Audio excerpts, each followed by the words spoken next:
everybody. Good morning. This is Sean. Sean is a trainer down in Florida, and we met in the John and Josh Line certification program many, many moons ago. And so I know that Sean is doing clinics. He's got some training horses. He's written a book. He's done some of those competitions. And so I thought, well, who perfect to have come on and chat about your journey that you've been on. And so thank you for agreeing to do this. Thanks for having me. Yeah. So how did you start out in horses? Like, what is your story around the beginning of that for you? Well, I was, hi everybody. I was a kid in Ontario, and we had friends and family with horses, and I played around, and I went to horse camp, and I was more interested in mini bikes and hockey. Probably was 18 years old when I first took a check or payment for horse work, and it was at a kids camp. And it was a great intro, actually, because I had 50 pluggy horses that I had to learn how to feed and care for, and that's how I kind of got more involved, started reading books, started learning from people for real, not just jumping on and having fun. And then the year after that, I went to work for a large outfit in British Columbia that had about 100 head, and it was on the open range and up in the mountains. And we did big game hunting and fly fishing and pack trips. So it was an old time family that had been there since the 50s. And it was just, I probably grew up there. Like I grew up, like normal at home, but my 20s in British Columbia probably taught me the most life lessons. I learned work ethic. I learned a lot, and I got to spend, countless hours on horseback going through rugged country, and that's where it helped put me through university, and it became my livelihood. So I really started slow, I guess, in my younger years, and then by the time I was late teenager, it turned into a passion and went from there. Yeah. So what was that like? You guys would take groups of people out that just wanted to go hunt. Were they horse people, or were they just like people that were like, we want to go hunt a horse? Coolest thing. So the family that I worked for, the McLean, so Bud McLean was the dad. And I think it's fair to say that in the 70s, he was one of the Marlboro men, because Marlboro had a travel department in their company called Marlboro Rider Reisen, or I forget what it was. But anyway, it was mostly German speaking.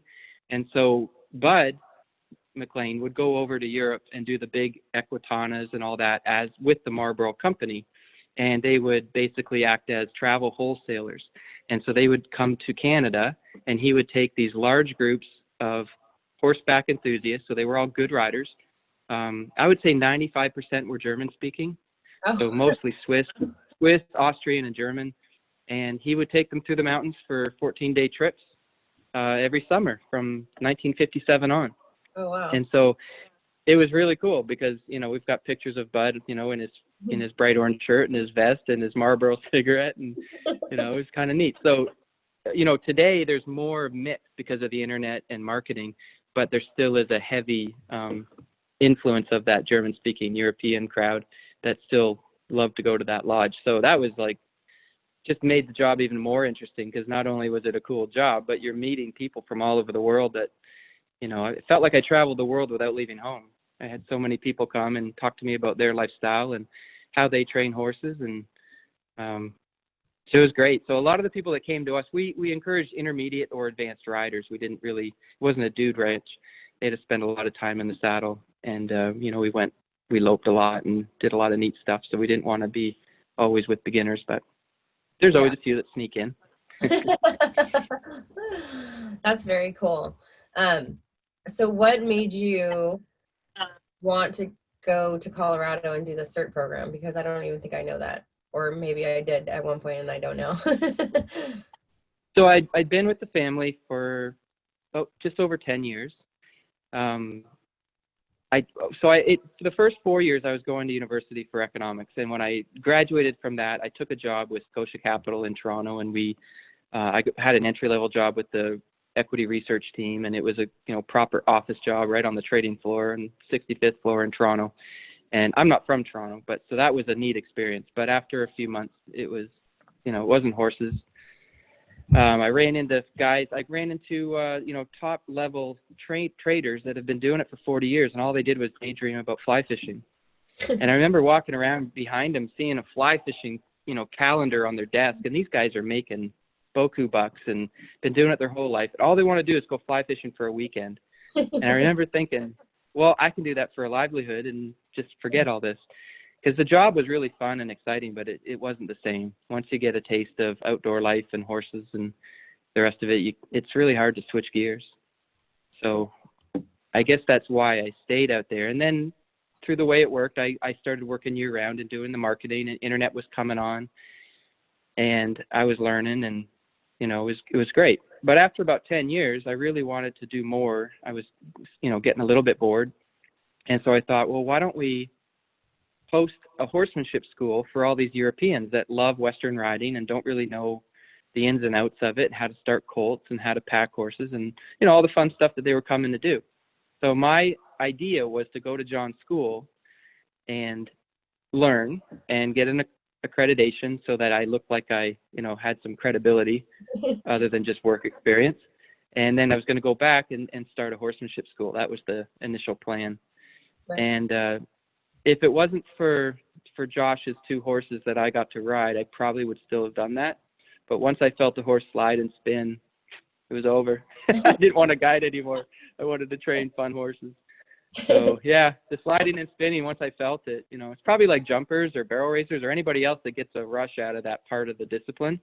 Right. Reiners, and you love reiners too. So just feeling a horse do things that I've never felt before, kind of stuck with me. And after that program, I ended up going to Texas first and then staying down in the States. So I never went back to guiding after that. Yeah. But I miss it. I miss it all the time.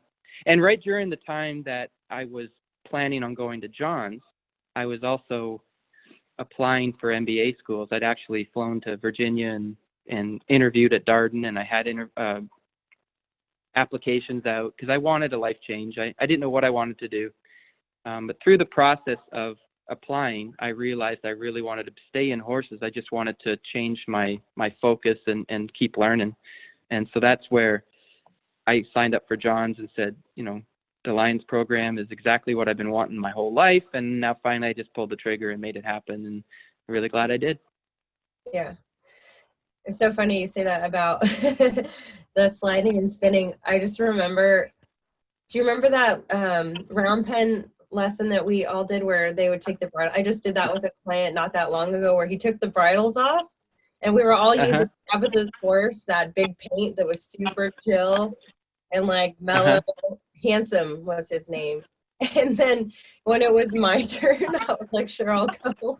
And he brought damn Flash out. He was like a spicy girl. And I had like a horn imprint in my hand. I thought that was the funniest thing. And I was just like, okay, it's almost over. And he's like, okay, now we're going to go again. I was like, oh my God. Like people don't even understand that name.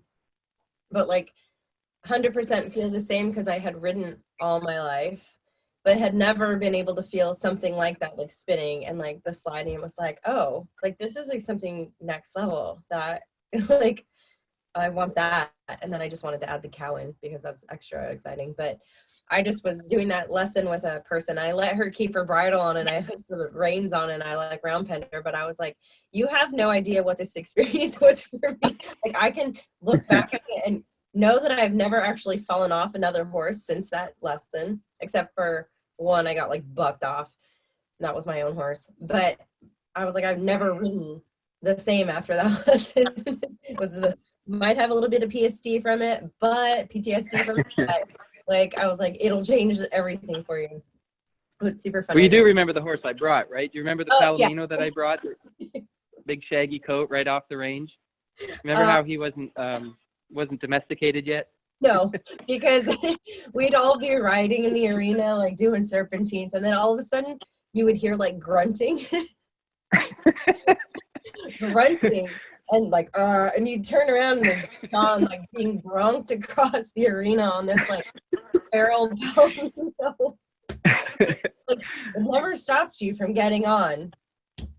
Like, I 100% remember that horse. And then I remember he left for the summer, and then John Snyder was helping John Lyons, and he had that horse to ride every day, and then we'd be out there with him. Like, I was on the first trail ride we went on with that horse in the river down the road, and it was just like, okay, like I was on my horse the first time out of the arena, and he was on that rank like Palomino, and I was like, this could be the last time I ever ride. But Well, do you remember what happened though? Do you remember how what was his name? Oh, we called him Cabo because he had big blonde hair like Sam Hagar. We called him Cabo. And so Cabo stepped on a soda can, and it bent up and around his foot and got stuck to his hoof. Do you remember that? And then we were on the asphalt by the school, and he was running full bore. And Josh had spent time with us learning how to. I rolled off the back of him and landed on my elbow, and we picked him up a couple miles later in a forest. Yeah, we had some fun days. I had to keep getting back on. I'd spent so much money and time traveling there, and he was my horse, so I didn't feel I had a choice. Oh my God, that horse. Oh my gosh, that horse. Yes, I do remember. It was good fun though. Yeah. I guess speaking to that, right, because you do a lot of clinics and you do a lot of, have a lot of clients come to you. And I was saying earlier when we were chatting, the idea that to have empathy for, like, there has to be something different about the fact that you were like, well, that's my horse. I have to keep getting back on. Or I'd have been like, that horse can go kick rocks. Like time 3 of just being bronked off. I'm like, no, maybe this isn't the horse for me. But having the different mindset of, well, he's my horse. I need to keep going. Like, how do you help the people that don't have that place that they go to naturally?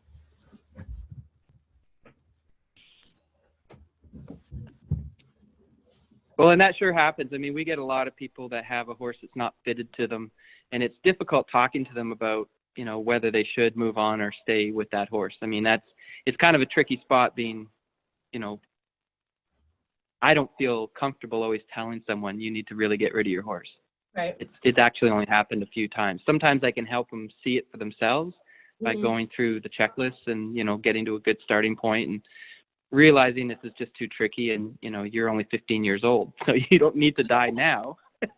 So we'll buy a better horse. But yeah, I mean, it is tricky talking about that. People have to kind of see that for themselves, you know. Right.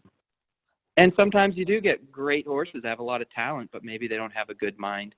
And hopefully we can help them through it as long as you survive the first while.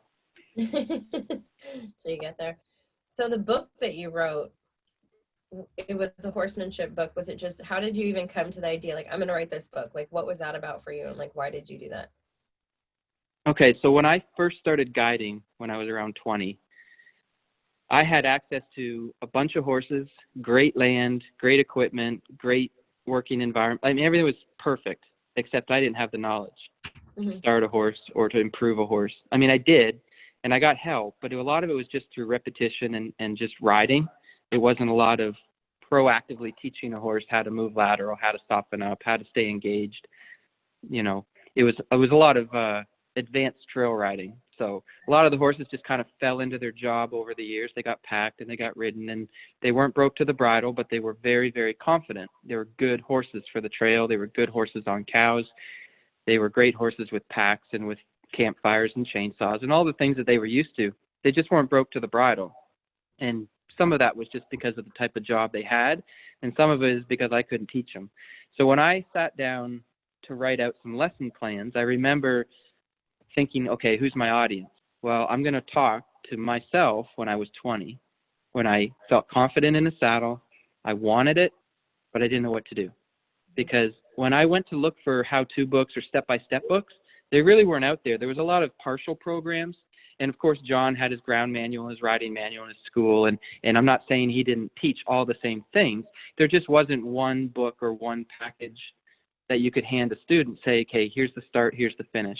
And so my goal was to write a lesson plan for my students, or people that took lessons from me, where I went from first touch, because my experience was range colts. I didn't start in an eastern barn where a horse has been handled for 5 years before they ever got on their back. My horses were scared to death of a shadow. So I went from first touch to flying lead changes in 33 steps. So it shows the starting of the colt, and it shows the first year, basically. It's where the foundation's taught. And That was in '09 when I wrote that. And it got quite large. It was 160,000 words. Mhm. And I'm thinking to myself, well, if I write a nice preamble, maybe I can get somebody to pick it up. And because the work was already done, most of it, I was lucky enough that Trafalgar picked it up. Now, they made me rewrite it 3 times, and that was like going to university because I'm a math guy, not a writer. But they were patient and kind and helped me through it, and we got it put together. So it's a how-to book. I'm not a great storyteller or flowery writer, but hopefully it's clear and concise and short little, bite-sized chunks where it's helpful for someone to even, because part of it is riders don't always know the path that they should be on. Right. I didn't know the order of things that should be taught. I didn't know why. I just thought you got on and did stuff. And, now I understand how important certain things are before you move on. And so hopefully I put that down in that book. It's a 10-year-old book, and I do have some ways of explaining things better these days. So I'm working on a second one right now. In fact, the publishers are coming down in a couple weeks, and I'm trying to get that one written where I just basically take the first foundation book and expand on it. Mm-hmm. So the kind of title I was thinking of is Mastering the Maneuvers. I've already talked about the basic control points in the other one. The other thing is nothing in that book is new. Everything's stolen. It's just like I don't know who said it, maybe Bono, every poet's a thief. I mean, you're not true. Most of us can't come up with something on our own. Right. Like we can in a way, but it's all stolen ideas from different people, and we just shape it our own way. So obviously you'll see and read and feel a big Lions influence on that book. And that Lions program really was a catalyst for me to further learning. It opened my eyes to first how horses learned. Second of all, what are even the steps? What are even the parts? I didn't even know what I was looking at before that. Right. And after that, I learned so much faster after being there. So if I went and hung out with a reining trainer for a few days or got to ride at a different ranch, I mean, I was picking up on what they were thinking and doing way faster than I ever had. So for that, it was, amazing. So the book is just written to myself. If somebody's confident in the saddle, they can use the book and go step by step and start a colt. Right. Or use the lessons to just back up and fix holes. Or they have a horse that, has sticky hips, and I can say, well, go to this lesson. It's only 3 pages, and it gives you a simple, straightforward how-to exercise to teach you how to control hips or how to start it. So. Yeah, that's good. So in your clinics, do you have like a format that you kind of follow where it's like everybody starts with one thing and then you go through? Like, how do you set that up when you have so many different people at so many different levels? How do you make it work for everybody? At the clinics that I host myself, like at the Florida Horse Park, we'll do 2 groups. So we'll do a walk trot group and then a lope group. Oh, I see. And usually my criteria would be if you can lope 10 circles without breaking, you should be in the lope group. If you've loped a handful of times in your life and you're not comfortable, we'll stay in the trot group because we're still going to lope if they want to, but we're going to, break it down. And basically I talk a lot about forward. I talk a lot about relaxation. I talk a lot about the 5 control points that we learned from John. And I talk about how to influence those. And I also talk about, what order these steps go in, because I think that's important. You'll see a lot of people and, get on a colt and neck rein it. Mm-hmm. It's like, okay, but they don't know that. You haven't taught them that yet. Yeah. So you kind of have to go in the order that the horse is learning. You have to make sure you're riding them at their pay grade so that they get it, and then you can move on. But when we jump ahead too far, so a lot of people just get reminded of, oh yeah, I can't do this, and I'm trying to do something more advanced than that. I need to go back and reteach that or teach it for the first time. Mm-hmm. So we break it down. We do a lot of control work. Obviously we talk about certain maneuvers, but we don't want to set them up to fail. So on the first day with the walk trot group, we don't spin, but we do talk about shoulder movement. We talk about how they move and what are the universal cues and why we use them the way we do, so that every time we get on a horse, we're improving them. It's not just a button that you press and it works or it doesn't work. You have to actually ride it like you're in a position to help the horse figure it out. Mm-hmm. Yeah, that's good. Yeah. I think those like concise steps for people to follow makes them feel like they have something that is in front of them that they can go, okay, I can go here now. Oh wait, that's not working. Oh, now I can go here. Which I think some trainers don't do. But I also feel like once you know something, people also will overthink it, and they get out of the flow, and then they can't feel it, right? Like, Mm-hmm. so for you, when you have those clinics, how much do you think that the person's like confidence or their mindset around it is affecting the way that the horse is going? Like, and if you see somebody that's really struggling, you know, it's just a confidence thing, how do you help them? So just like with people, I believe horses build confidence when they have predictable patterns. So if you're guaranteed an outcome, and you've read these books, of course, you know, talking about helplessness but if you know the outcome of something, you're not going to be too frazzled. You know the route to work every day. You know how to cook a certain meal, whatever. You're going to be so confident because you've done it a lot and you know the outcome. Mm. When I was first starting colts and something would happen, like it would flip over backwards, I'd be like, okay, I'm in trouble. I don't know how to fix this because I didn't know the outcome. Right. Nowadays, when I see a horse act a certain way, I go, okay, if I just stick doing this for a week, a day, 2 weeks, a month, you know, it will get better because the last 500 did. Mm-hmm. So just because they're not relaxed at a lope on their fifth ride, well, I'm not worried anymore because I know that at 2 months I'm going to be loping a nice quiet circle on a young horse, and you just got to let it happen. You can set it up, but some horses learn at different rates and they learn different parts at different speeds. So back to the confidence issue, when a horse or a human is lacking confidence, I try to go back to a predictable pattern where they can realize the outcome and find success and then move on. So I don't just throw them in the weeds, or, you know, it's not a sink or swim idea. It's, okay, do you understand these 3 things? Okay. If they don't, I help teach them really quick, and then we do something basic and predictable. And then the people go, oh, okay, I'm kind of want more now. Okay, then we push them. So when someone's really scared to get on them, I just say, okay, well, let's go to the ground. Let's do something that we can do, and let's make it better. And then after the horse shows that it's very quiet and it's moving its body and they're getting, you know, a lot of good feedback from the horse because they're learning, and they're like, okay, well, I'm actually ready to jump in the saddle now and try it from their back. So I think predictable patterns are really key. You know, I really believe in patterning horses. I never used to. I thought it was kind of a cop-out just to like run a pattern all the time. So I use patterns to build confidence, and then I break the patterns up to avoid anticipation. And I think knowing when and how, you know, are you drilling a horse when you lope them in circles? Well, you can, sure. But a young horse doesn't need to do a squirrely pattern all over the field. Sometimes putting them on a predictable circle helps the horse relax and use their back and drop their head. And, you know, so I do use it to my advantage, and hopefully I don't overuse it so that they get patterned where they don't think about doing other things. So, and same with people. I give them patterns they can figure out, find success, and then move on. Because we all have fear. Everybody has fear. I don't care who they are. I mean, some have very little. And as I get older and as I get, you know, I've seen more, I'm actually more careful now, not afraid, but more careful now. That's why when Maddie started riding, my daughter, I was terrified to put her on a horse, even a good one, because I knew what could happen. So I had to sometimes just look the other way and let someone else give her a lesson. So.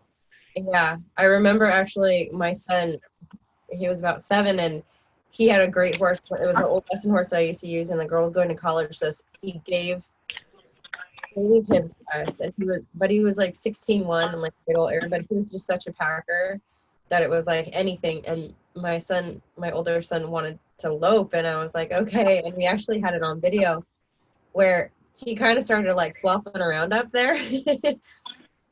And the horse wasn't taking off, but he was getting quick, and he'd come around the backside, and it was like headed towards the gate. So of course he was going to pick up speed, and I was like, okay, like, and I knew that I needed to get him to stop. In any other case, any other rider, any other kid that I had taught, like my voice would have been very different.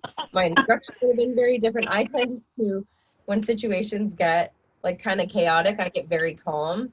But in that moment, I was like, mom voice went way up. It was like, what was that sound that just came out of my mouth? No.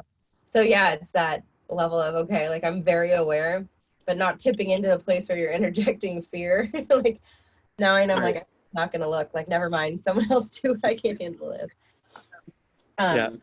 So yeah, I think it's your awareness increases as you get older and you see more things. And so I love the idea of when things are really uncertain for people or for horses, going back to something that is certain, even if it's, or actually making it something that is so simple and predictable. So you can go, okay, I can breathe here. Okay, here I can do this. I know I can do this. And let me stay here until I can get to a place where I can think again and then push myself out of that comfort zone. Mhm. I think that's really something that's very relatable for a lot of people in general, because my belief is that you have to have yourself into such a vulnerable place in general. Even when you get on your horse, you don't know what they're going to do. You don't know, for the most part, when you really look at it, it's like such a group of people that I found, horse people in general, or maybe it's just the horse people that come to me. Their level of needs of certainty are very high. And it's interesting because then they pick a sport that is literally, you cannot get more uncertain, because no matter what you do or how careful you are at any point, if that horse wants to like offload you, like it totally can. There's no tool, there's nothing that you can do. So I find it's interesting that people get on and they're so certainty driven, and then they pick this sport that's so uncertain, but then they try to make it certain, which creates so much resistance. So I just find that interesting, and it's like a pattern and a theme that keeps popping up where I'm digging deeper and I'm going, that's so interesting that you picked this as something that you wanted to do. I'm going to have to edit this for the podcast, but my dog is pulling out every bone and gnawing on it. Hold, please. So I love the idea of, love you. I've thrown everything that I could throw from where I'm sitting at her to make her stop. And so we're just going to lock her in the other room. So I love the idea of saying, okay, here's a plan for your need for certainty. I'm going to give you this. You have a plan for when you feel too uncertain and it's starting to affect where you're going and where your mind is going. And we'll put you back somewhere where you can have that need met, and then we'll expand again. I like that a lot. Because I do feel like that puts people at ease. Like there is another plan if you're like, it's too much, right? And then I also, that makes them kind of feel safe. I have a lot of people come to me that have had accidents when they've cantered. And so they come to me and they're like, well, you do it first. And I'm always like, by the time we get there, you're not going to need me to. And I feel like once they let go of that control of everything, then the horse just falls into the lope and they're like, oh my God. So it's that natural progression and just trusting, if I get all of this simple, the foundation stuff solid, everything else kind of just falls into place. But yeah, I like the idea of going, okay, we can go back to this thing that you are certain with. I feel like I need that in my life right now. I'm like, that's a Right. good plan for today. I need to find something I'm real certain about.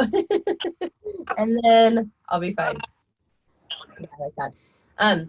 So when you were first starting out, like, I know that through like doing the John Lyons course, for me, it was like, yeah, same thing. I had been doing horse stuff all my life, but I knew I wanted to train, and I knew I didn't have like a system. I taught a lot of lessons and I'd ridden for a long time, but having that credibility and coming back. And I know I came back and I just got a ton of business because of it.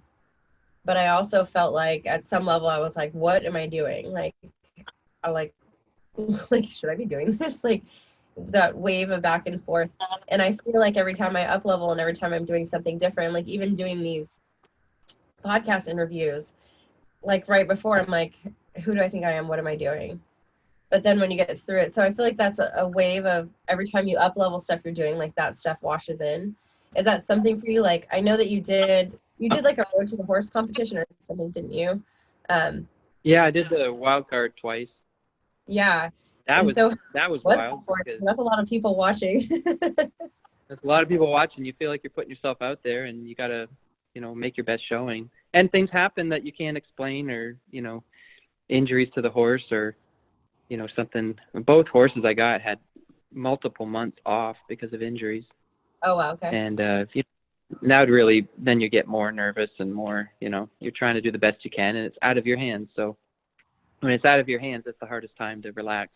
When it feels irrational, or it feels, like there's no hope. But we made it through it. We did. The horses did great. I still have one of them from that long ago. He's wow, he's born in 2010. Mhm. So now he's 10 years old. And the other one, Jack, we sold to a fella up in the Carolinas. Mhm. But that was a really good experience. And I'm not highly competitive. Like, I love team sports. I work really hard at sports. I love sports. But I don't freak out if someone beats me in a tennis match. It's not going to bother me. Right. And with the horses, I don't know if that helps or hurts. It keeps me pushing hopefully the right amount, but I wonder if sometimes if it stops me from pushing harder. So you kind of, the one thing I've learned with horses, probably the biggest lesson of all is objectivity. I've become so objective in the saddle and in my life, really, because it's so many crazy things happen, and you have to learn how to, okay, reteach that. Okay, start over. And being objective in the saddle and trying to understand why things are happening, has helped a lot with, relationships and people. Because everybody has an agenda. And if you know what it is, it's easy to figure out. But when you don't know what it is, horses always have an agenda. You just don't always know what it is. But I'm learning more and more what it is, hopefully. And it's usually not that complicated. But you just have to see it for what it is and then help them. My big thing in the clinic is, okay, when your horse is scared or your horse is this, that, or the other, just put it under one umbrella and say the horse is unsure. And your job is to make him sure. So it's simplifying just everything. It doesn't matter why. It doesn't matter exactly what he's feeling. If he's not sure, you're going to get defensive postures and you're going to get all kinds of reactions that will be all over the map. But if you get him sure, you'll get one response. Right. So I think our job is to get the horse and rider both be confident in what they're doing. Not make things happen, but teach them how to happen so they're repeatable.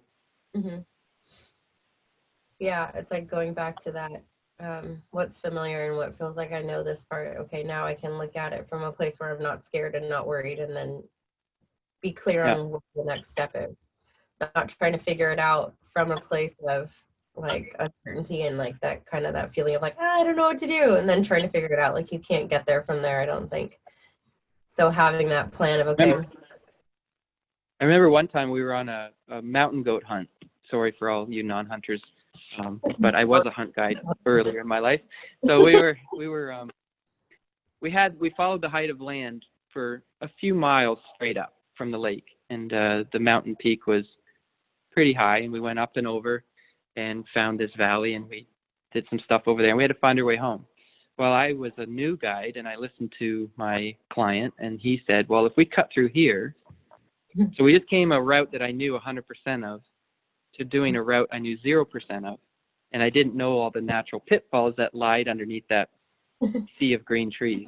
And, we fell off a cliff and broke our ribs and hurt ourselves and finally found our way home in the middle of the night. And it just went to show me, like, only add 5-10% of new stuff when it's important. Right. So things like a route or things like training a horse, don't just forget everything you've ever learned and try everything brand new and wonder why it doesn't work.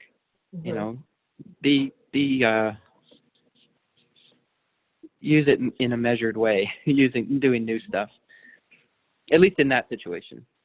Yeah.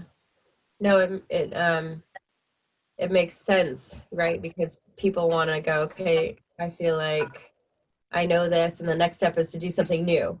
But instead of bringing forward everything that you've already learned up into that point and then using that and interweaving it into it, it's time to do something totally different. And it's like, well, why did you jump there from there? Like, don't disregard everything you've done up until now and everything you know up until now to just get out of either. I feel like people also have that need for uncertainty and that need for variety.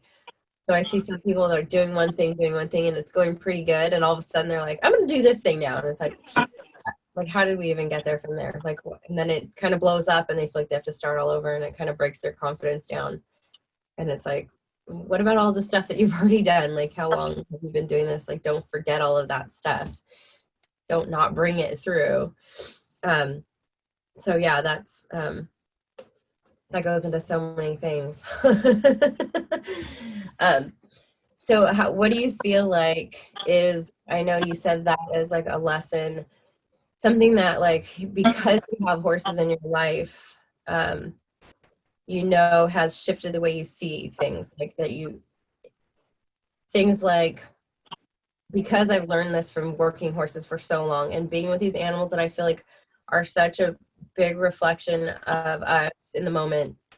And they're so non-judgmental, and it really just shows you what's going on with, you know, no judgment, no, you know, I feel like they have an agenda, but not the kind of agenda that people have, right? Like their agenda Right. is, Yeah. where do I relax? Where do I eat? When is this going, you know, like, and for us, it's like, what level are we at? How come we're not there yet?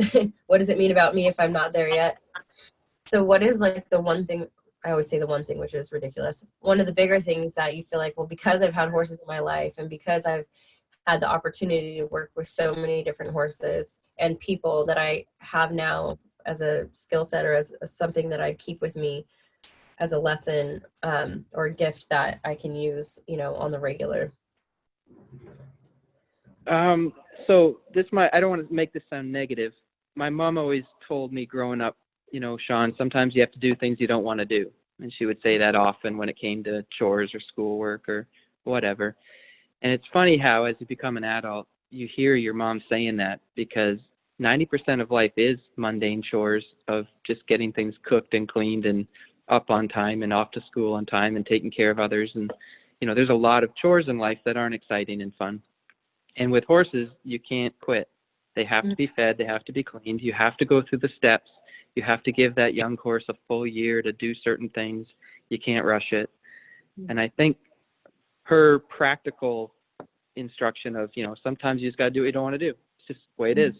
You know, the horse life really is a lot of that mixed in with a lot of excitement and joy. But there's a lot of stuff that you have to do that you're not crazy about. And too often, I think we run into clients or friends who just, you know, well, I don't want to. Well, you know, I can't relate to that anymore, because we have to do a lot of stuff. Yeah. You know, when it's freezing cold, we still got to go check the cows, and we still got to go feed and do a lot of stuff. So I think just generally work ethic and putting your nose down and sticking to it. And then when you do that, all this great stuff happens. You know, writing that book took me countless hours. Rewriting the book took even longer. But it all paid off. It made me feel accomplished. It made me feel like I achieved something that I didn't think I could. So whether you're training a horse or writing a book or, I don't know, building a garage, whatever is, you know, out of your comfort zone, and but it's a lot of mundane kind of push forward moments where you're just like, oh, okay, I'll do it. Yeah. And it feels like it's just that perspective of, no, it's just part of it. It's not something that like is horrible. It's a piece of what, you know, is what makes the good stuff good, and it's like just part of it. Like it's not that big of a deal. You just have to do it because it's part of it. Yeah. And you know that if you put your nose down and get through it, that the other side's really good. Yeah. You know? Yeah, 100%.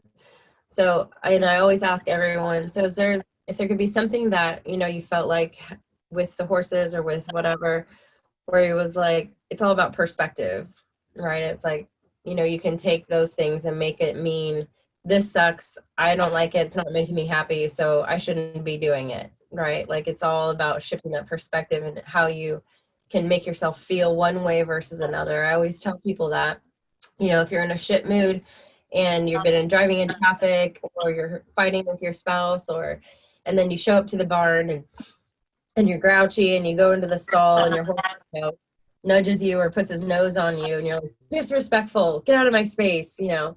But like you show up to the barn and you just had the best day and you just came back from vacation, or you just got a raise or whatever, and then the horse does the exact same thing and you're like, oh, how sweet, you know, he likes me. But for the horse, it's nothing different. And I think that's such a parallel in life where like you can take the things that happen and you can go, well, that was shit, and it means something else. And I think that's what screws people up. They don't realize they have the power to shift the thoughts about the things that we're doing. Like the mundane chores is part of it, because if you do that on the other side of it, it's this amazing thing that gets to happen. It doesn't mean it's not supposed to be happening. It just means like it's part of it, right? And so that perspective shift. So like within your career, has there ever been a spot where you're like, I don't think I'm supposed to be doing this, I quit? Or, you know, had like a hard thing where it's just like, no, and then shifted it and realized, oh, actually this was a gift. Like, it just means I was supposed to be, you know, doing this. Do you have anything like that? Something I've kind of been asking everyone, because I think the perspective. Yeah. Cool. I think that if you don't have that issue, you're not old enough. Because I think when you're a kid, you know, it's all about the fun. It's all about the glory. Like, I want to be a doctor. I want to make this money. I want to live in this home. I want to ski here. I want to whatever. As you get older, you realize that, you know, that's not always practical, or maybe it's practical, but it's not all about fun. You got to do, you know. So there's a lot of times in my life where I've wanted to step away from horses. Mm-hmm. You know, when I got bored as a guide, I thought about it. When things really went upside down at a couple jobs, and I was witness to, you know, handling of horses in business that was, I felt unethical or something like that. Just because it weakened you. You're like, oh, is this how it really is with most people? And, Mm-hmm. you know, I want to be different. I want to be better than that. I want to be, at least I want to be, you know, more righteous. I don't want to fall into these traps of, you know, being dishonest or being abusive or anything like that, of course. So, you know, those times. So, I mean, it's often when Maddie was sick with cancer for 3 years and then actually passed a couple of years ago. And so she was just 8, you know, that threw me for a loop. I didn't know whether to keep going or whether, I didn't know what the honorable thing was to do. So I wasn't just tired of horses, but the other things in my life made me rethink what I should be doing. Mm-hmm. So sometimes I think, well, I'm just, you know, an employee of rich people playing with horses. Because if you look at us on a worldwide scale, we're very rich. Mm-hmm. And we keep horses at $1,000 a month in a barn and buy them treats. And, you know, we're very wealthy compared to the rest of the world. And sometimes it feels like, well, maybe I need to go build houses or grow food or, you know, home the homeless or whatever, you know. And then sometimes I realize, okay, whether it's spiritual or recreational or whatever, just how we interact with people is the difference. Mm-hmm. So whether being a part of a horse program helps somebody build confidence or find stress relief from their job or whatever, you know, it doesn't mean that we can't be important or productive just because we're lucky enough to play with horses. Right. It's not an easy job, but the perception is, you know, you get to ride and play all day. Mm-hmm. And until they work in it for a while, they don't realize that it's a very difficult job. Right.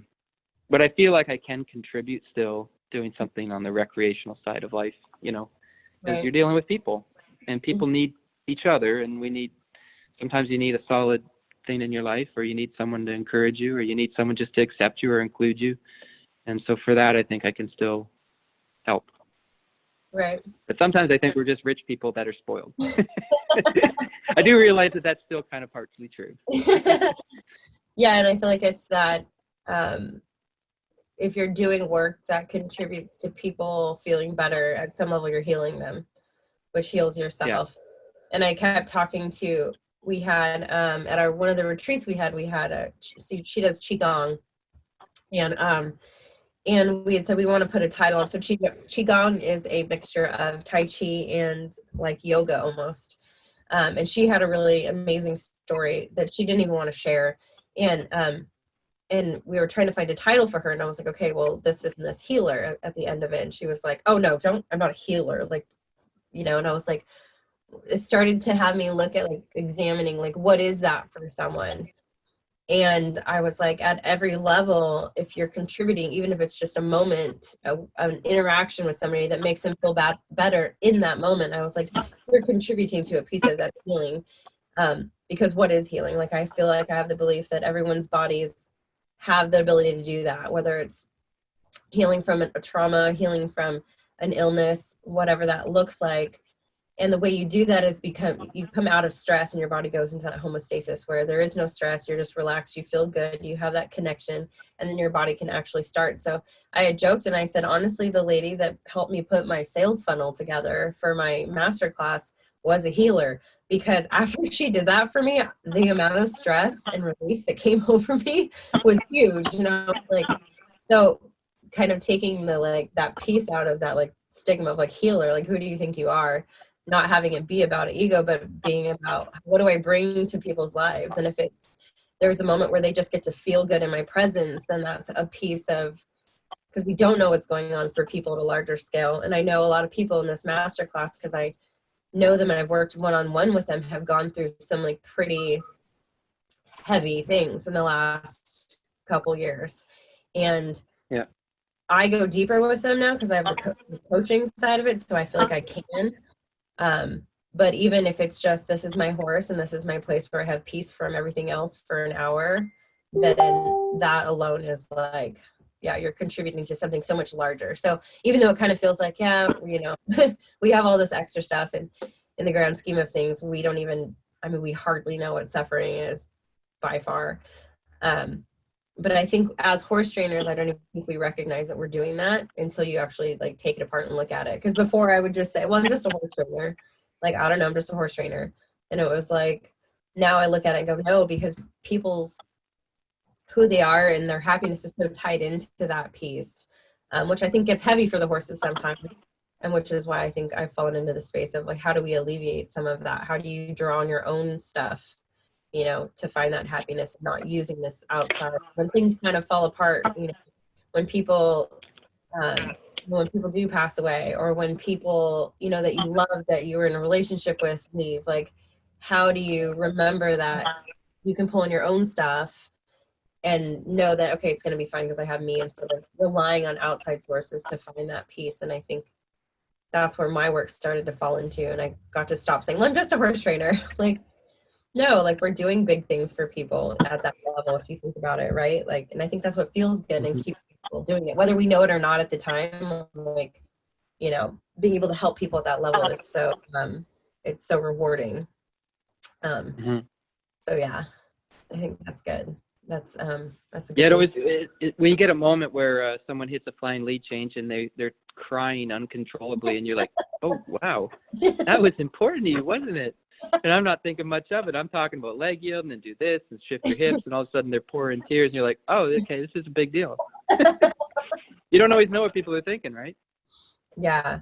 So I think keeping that in mind, like when you're doing what you're doing, go, no, like, this is actually much bigger than, I think we do stay superficial sometimes when we're working on such technical things. And I think that's why I pull away from working on technical things. I get to there. They definitely get to the technical thing. I can do that for them. But realizing, I want to know why the lead change was so important now, right? Like, why are you crying? That feels good. Tell me the goods. right. Yep. Yeah. So I think, yeah, horse training and the things that are going on when you do your clinics and stuff, and even writing the books for people that they're just like, I just want to know something. I want to know if somebody's going to give me this laid out plan, you know, that it makes me feel better just in that moment to know, okay, I have something to read or I have something to look at. That in itself is like doing such a great deal of good for people. So yeah, good for you. And a lot of times when they're going through a hard time with their horse, the horse is irrelevant, but with a horse or with whatever, just knowing that I also struggle with that, or I struggled with that, and this is how I fixed it, or I continue to struggle with it, or there's still parts in my training that aren't spot on. And when they realize that, it makes them feel a little bit more normal. Like they're not an outsider in a barn with everybody who knows everything, and they're the only ones that can't do it. The truth is, we all struggle with a lot of things. We might put on a better face, but once you get to know everybody and know the barn family knows each other, they know that everybody's got issues with, I don't know, certain parts of the riding. Or I think that's actually quite encouraging to know that everybody has struggles, or it doesn't come easy all the time for everybody. Right. I mean, at least it helps me.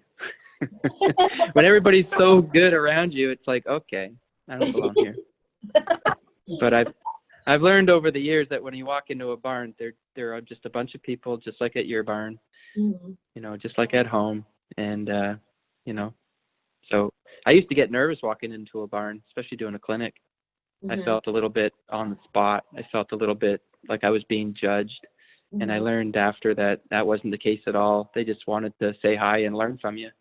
Right. And they all had struggles. Even if they look the part, they all have struggles.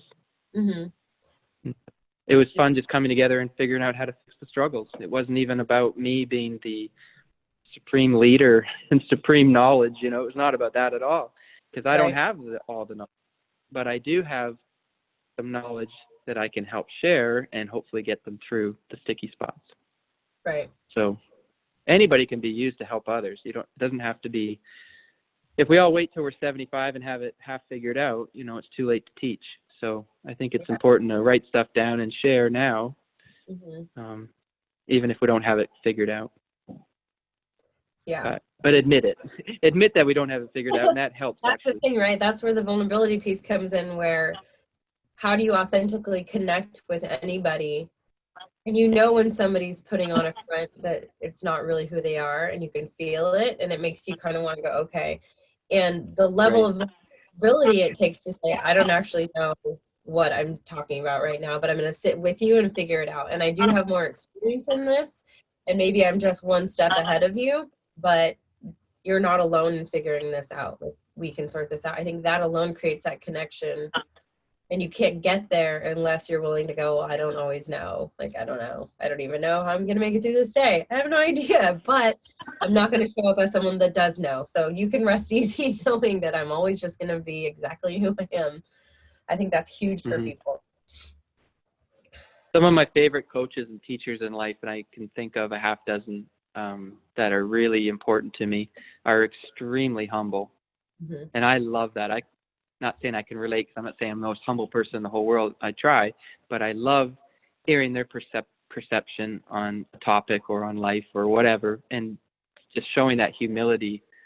I mean, I have some friends that have done some amazing things, and they just talk about it like, they're never braggadocious. It's not about ego. It's about learning and getting better. And so, but that's hard to let your guard down, because you don't want to show vulnerability to new people or to somebody you're trying to impress. So I've gotten pretty good at it. I've gotten pretty good at just talking myself down, make everybody comfortable, and then we go from there. I think any of my clients that work with me one-on-one can relate to that, because I'm pretty much like, I used to really show up like I need to be this leader, and they need to be confident in what I'm going to teach them because they've paid me this money. So they need to know I know what I'm talking about. And even though I do most of the time, I'm more than willing to go, try this, just experiment with this. I don't know what's going to happen, but like go. And I think now that I can show up like that, people are so much more willing to, they get further faster because they can open up and they go, okay, I feel safe with you because you're showing up like that for me. So I know I can show up like that for you. And then they do get further faster. But it's that Brene Brown thing where vulnerability is the first thing you look for in someone else, but the last thing you want someone to see in you. And it's just such a crazy thought to think that, right? Like, but when you don't have to worry about it, it's just like, oh, I can breathe. And just recognizing the like importance of it's okay to just be where you're at, because people are going to actually love you, accept you, and connect deeper with you because of it, not in spite of it. And just that multiple times in different people and going, okay, maybe I believe you now. Maybe I believe you now. No, really, I promise. People pick up on what you're about. When you're vulnerable and authentic, confident, smart, you can be all those things at the same time, and people pick up on that genuine way that someone looks at the world and carries themselves. And I think it comes through, especially as we get older, right? I mean, when we were in our early 20s, oh boy. I was there for that. We were kind of a shit show. Wow. So hopefully we've come a little further from there. Yeah, and I think that's why, right? Because you learn a lot. I think when I first came out of that program, and I've said this multiple times, I was like, I have all these steps. I've spent all these hours this whole year. And don't get me wrong, like we had a lot of fun that year for sure. But in between was like hours and hours and hours in the saddle, like doing the same thing over and over. And when I got out, I just felt like I know everything for sure. For sure. I have an entire range of things. I've got a book that if I don't know, I can go look at, and I was just such a different place, because I look back now and I'm like, holy crap, like, I don't even know how I survived, because I didn't even know a quarter of what I know now. But I was working so many horses, and I really, really thought that I knew everything. Like, I knew it. I was like, we've covered everything. And I'm thinking, in one summer, we've covered everything I would ever need to know about horse training. Possibly that level of confidence got me the clients. But when you look back and then now being older and going, oh yeah, that's crazy. That perspective, I didn't know anything. But at the time, you don't know that. And now I look back and go, anytime I was really sure of myself, I was probably wrong. Definitely. And it's always proven 10 years later, but, you know. Yeah. And I think being able to look back and know that, and then just have grace and go, okay, well, that's just part of it, isn't it? And that's not a big deal. Doesn't mean I was wrong, just means this is where I was at, and okay. So, and then it pulls into where I am right now. And I know that I keep that in the forefront of my mind constantly. Like, no, I know I'm always learning now. And so I remain more open to hear somebody else's perspective. And if I feel like any kind of judgment pops up about it, where I'm like, yeah. And then I know now, I stop myself in that moment and go, wait, if I'm judging this, or if I'm going, yeah, that's probably not how it is, it's probably something that I have to learn deeper about, because it's probably something I'm supposed to learn about. You know what I mean? I think that's the beauty of age. Oh, yeah, for sure. Yeah. Okay, so this has been an amazing talk, and we're almost at an hour. So is there anything else that you want to add that you feel like came up where you're like, oh, I just want to say this one more thing? If not, that's fine too, but I just always want to give people space to do that at the end.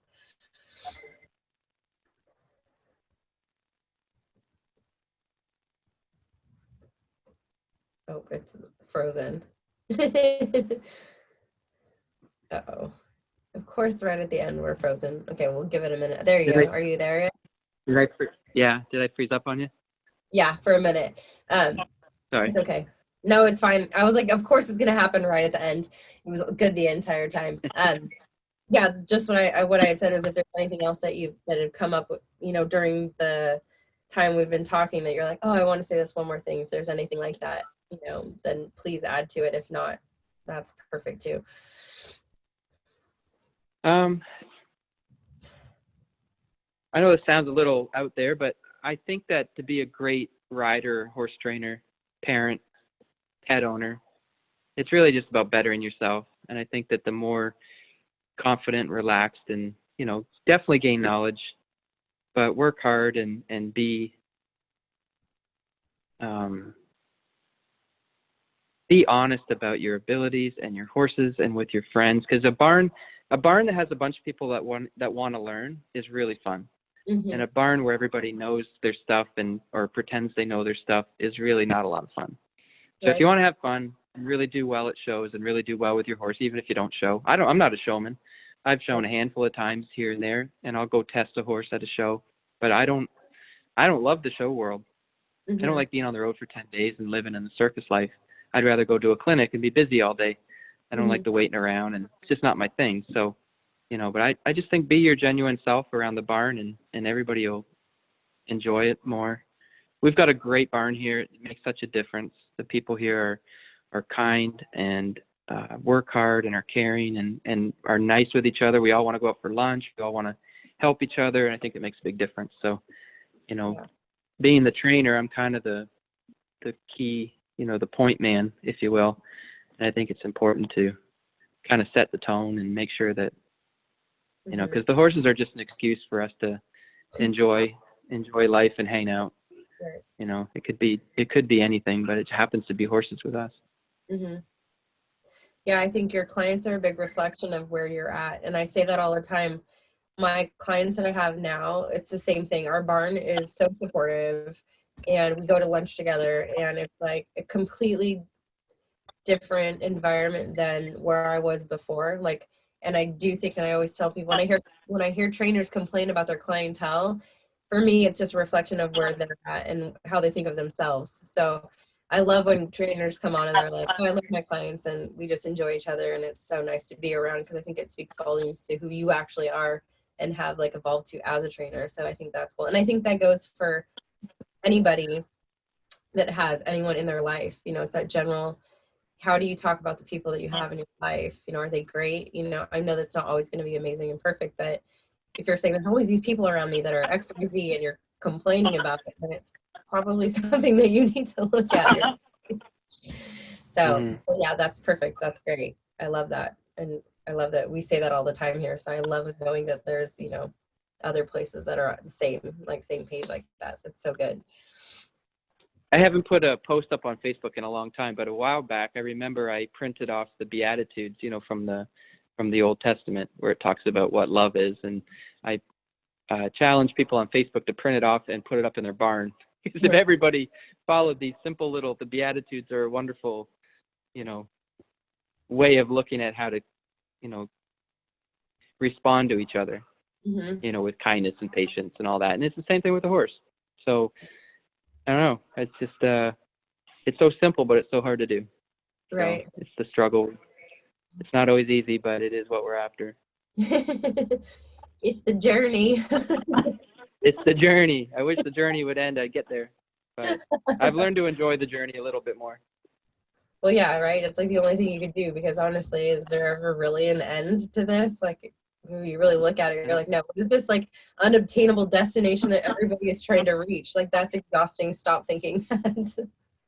Yeah. Yeah. Well, yeah, imagine some of those young trainers who finally, you know, win the futurity. Right. What do they do the next day? Because it's not over. Yeah, that's what happens, is that you think there's this goal that you're trying to reach, and then you actually hit it. And then people say it all the time. It's like when people win the Olympics, or when they're just like, oh, fuck, now what?